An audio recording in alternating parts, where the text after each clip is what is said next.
Right. Um, so I'm going to take you through an overview and analysis of La Belle Dame Sans Merci.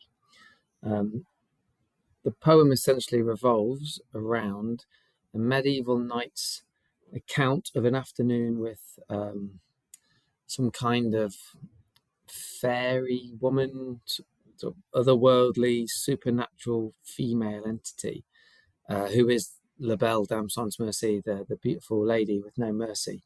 Um, and the knight meets her, spends a day with her, but the encounter ultimately ends in desolation and horror for him. He's rejected and abandoned, much like other men, kings and princes and warriors that have come before him. And he's ultimately left on the cold hillside alone, where he recounts his tale to an unnamed narrator who was asking him questions at the start. The sort of the meaning, I guess, and any interpretation of the poem is going to be slightly ambiguous because it is open to different readings. Perhaps the one that I think is the most obvious and the most secure of the readings is that it's a poem about the dangers of obsessive love, and perhaps functions as a warning to others that may be similarly susceptible to such things. Right, I'm not going to read it because it's a bit too long. You can read it in your own time. I'm just going to take you through my annotations, starting with what I think are the sort of central ideas and themes that are explored in it. So, like I said, I think that it's a poem about the dangers of love, particularly quite obsessive love, as the knight is quite taken by this fairy child. I think he calls her a fairy child, that he meets in the woods and becomes quite obsessed with her, and is ultimately left sort of in a state of desolation as a result of his abandonment. But I do think the poem is also about sort of power and control, and that the knight tries to assert power over this woman that he meets. But ultimately, this power dynamic is subverted and overturned, and he is the victim. He's left powerless. So opens with three stanzas, first one, two, and three stanzas that are an unnamed stranger, I guess, who functions as a narrator for these first three stanzas, asking the knight how he's got there. So, oh, what can ail thee, knight at arms, alone and palely loitering, the sedges withered from the lake and no birds sing. So, obviously, initially, what's happening here is that the knight is being established as being alone. So, he's in a state of isolation, and he's pale, and he's loitering and seemingly without purpose, which I've written up here challenges the stereotypical representation of knights. And I think often when you think of knights, you think of them as being quite dynamic, powerful individuals with purpose, driven by some need or mission on some kind of quest. But this one is sort of left just loitering alone on this cold hillside with nowhere and nothing to do.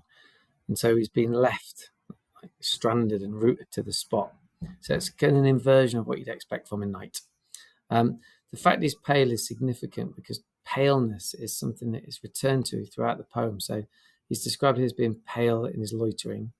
There's a lily on his brow. Obviously, lilies are white and are associated with death.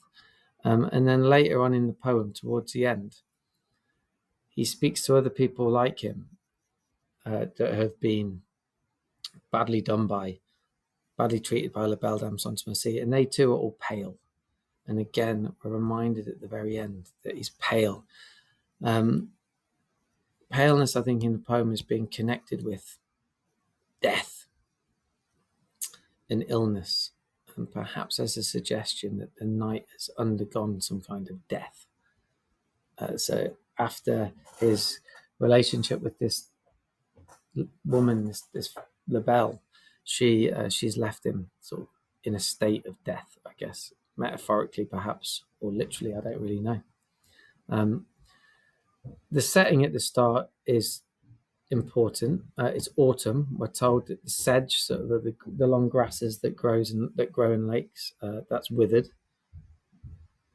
in that it's died off, and that there are no birds singing. So we're left in. It's the onset of winter. It opens in a setting of lifelessness and desolation, which obviously is reflective of the night's state of mind and being. And that's returned to that the squirrel's granary is full, the harvest done. We're at a time of sort of symbolic change and death. The night, again, we're told, is haggard and woebegone. You might want to talk about in the exam something about the intensity of the language. It's quite intense all the way through, obviously reflective of the emotional intensity felt by the knight in his experience with the lady. But you can see it's quite sort of, I don't know if hyperbolic's the word, but it's certainly sort of heightened language. The lily, like I said, is an image that is associated with death. Perhaps it's an ominous signifier when we learn what's happened to the knight, that he's undergone some kind of death.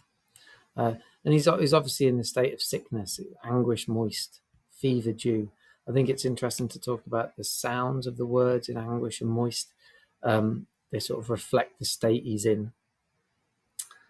But he's obviously in a bad way, is the essence of the first three stanzas. And the person asking the questions is saying, like, how on earth have you got here like this? What's happened to you? Like his colour's fading. The fading rose on his cheeks is fast withering too. I don't know if this sort of, like, roses are often associated with sort of, love and romance. I don't know if this is a suggestion about the death of love, the death of romance. The poem is exploring the dangers of love, for example. But anyway, when it gets to stanza 4, the knight starts to respond, and it falls into like this narrative account of what's happened. So he talks about this lady that he met in the meads. And it's interesting how she's represented. He describes her as a fairy's child. So obviously fairies we associate with the supernatural. They're otherworldly. They're sort of exotic and different in a way. And that's how she's characterized. Her hair's long, her feet were light, and her eyes were wild. So the sort of wildness of her eyes perhaps signals danger, the idea that she's uncontrollable. The knight is about to try to control her, though, and make her his. If that makes sense. And we see that in the next stanza when he starts making these things for her. He makes a garland for her, bracelets. He makes a fragrance zone, which I think is a belt made of flowers. All of these are obviously traditional symbols and tokens of love. But you could look at them as marks of ownership, like the knight attempting to take possession of her, giving her gifts that when she accepts them, there's this obligation that she somehow belongs to him. So you could look at that as an attempt for the knight to sort of take control. It's interesting that it's always first person, I did this for her, I met her, I set her on the steed. It seems to be in a position of power and control. According to the knight, she looked at him as if she loved him, and she made this sweet moaning sound. I think that the fact that he's trying to interpret her behavior, she looked at me as if she loved me, as she did love. Now, the knight is interpreting her behavior. He's assuming, he's taking on this position of patriarchal entitlement where he assumes that he can read into her behavior and interpret what it means. He does that down here as well in stanza 7, when he interprets what she says as, I love thee true, but she's speaking in a language strange. So I'm not sure how he does that. Again, it's just a sense that this traditional masculine character feels that he can understand women, interpret them, make sense of them, take control of them. We move into sort of it becomes increasingly sensual and sexual, the poem, as the knight recounts his experience with her. So she makes this sweet moaning noise as he sets her on his pacing steed, which you could argue is quite a phallic symbol, certainly has sexual connotations. I set her on my pacing steed, as she was moaning sweetly. So there's a physicality maybe to the relationship. And then we understand his obsession here when he says, and nothing else saw all day long. So yeah, all he sees is her. He's enraptured by her, he's enthralled by her, he's obsessed with her and her otherworldly, supernatural exoticness. And she sings to him this song, and he sort of, he's bewitched in a sense. Then he explains how this lady found him, took him to places in the woods. She found him sort of sweet relish sweet, wild honey, and manna dew, the food from heaven, if you look down at the bottom. All of which, again, is quite sexual and sensual in a sense. And then, according to the knight, says that she loved him. But again, this could just be a product of his obsession. This is what he wants her to say. This is what he wants to hear. And so perhaps it's a symptom of his obsessive infatuation with her. Stanza 8, things start to shift. There's a shift in power. You'll notice that it's been I, the knight in control. But now she's sort of taken the active role. She took him to her elfin grot, her magical place of sort of refuge and where she belongs. And so you could argue there's a slight shift in power here. There could be a hinge point in the poem where the knight starts to lose control or starts to fail to take control. And you see that in the shift in pronouns. And she behaves in this sort of inexplicable way, really. We're not really given any explanation as to why she starts weeping and sighing full sore. But again, this just feeds into her otherness, her difference, her inexplicable sort of behavior. But the knight steps in and he tries to adopt this conventional male behavior by comforting her. There I shut her wild eyes with kisses for, again in an attempt to seize control. But we learn that he's then lulled asleep. The L sounds there. I think the lateral approximants, I think they're called, helping to capture this idea of being lulled to sleep. That it slows the pace of reading, elongates the pronunciation, and you get the sense of the spell weaving its magic. And he falls asleep, so she uses her supernatural powers to lull him asleep, and he dreams. And it's shocking what he dreams. Woe betide, again, hyperbolic, heightened emotional language. He dreams the latest dream I ever dreamt on a cold hillside. So this is the first mention of the cold hillside, this idea that there's this place that's associated with desolation and rejection. And the situation's changed. It's moved from like the woodland with sweet relish and wild honey to him now being on this cold hillside. The atmosphere and mood is developing and changing, moving towards an increasing sort of nightmarish feel. And this is what he dreams in stanza 10. He sees pale kings, pale warriors, death pale were they all. Interestingly, they're all men of status, just like him, a knight. So perhaps Keats is suggesting in his warning about obsessive love and the dangers of love that all men of all status are susceptible to it and are threatened by it. It's a warning to all men. And they warn him, they tell him, you're in the thrall of La Belle Dame Sans Merci. So she becomes this universal figure, this sort of archetypal femme fatale that men need to be wary of, that they fall in love with, are enthralled by, and then they're used and badly treated and rejected. It becomes increasingly nightmarish as he describes these people and their starved lips that are gaped wide in horrid warning. So where this place, the thing that the knight dreams of is terrifying.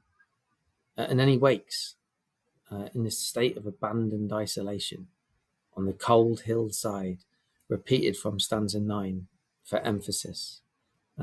This is now where he's rooted and unable to move on from. And again, it returns to this. It's a repetition of the first stanza, the last stanza. And we're told here that this is why he sojourns here, loitering, like reinforcing this idea of he's now left purposeless,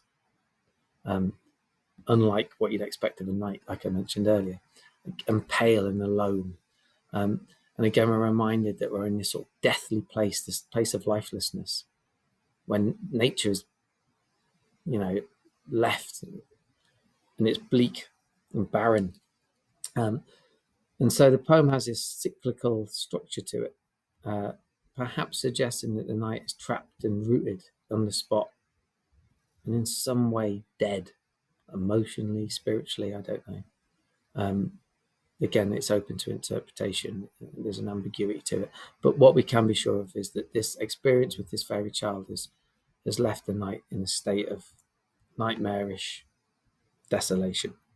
So the poem could arguably be about the pains of love, this idea that love and obsession leads to ruin. It acts as a warning against it. I think it's interesting in its presentation of women. In one sense, they're ruthless and uncaring. In another, they're exotic and wild, or powerful and controlling. So the representation of women is interesting and complex. The poem obviously is narrative in nature. There's an exposition, there's rising action, there's climax, and then the denouement. And so there's this lovely narrative arc to it. Yeah, it's worth reading a good few times to get a sense of it.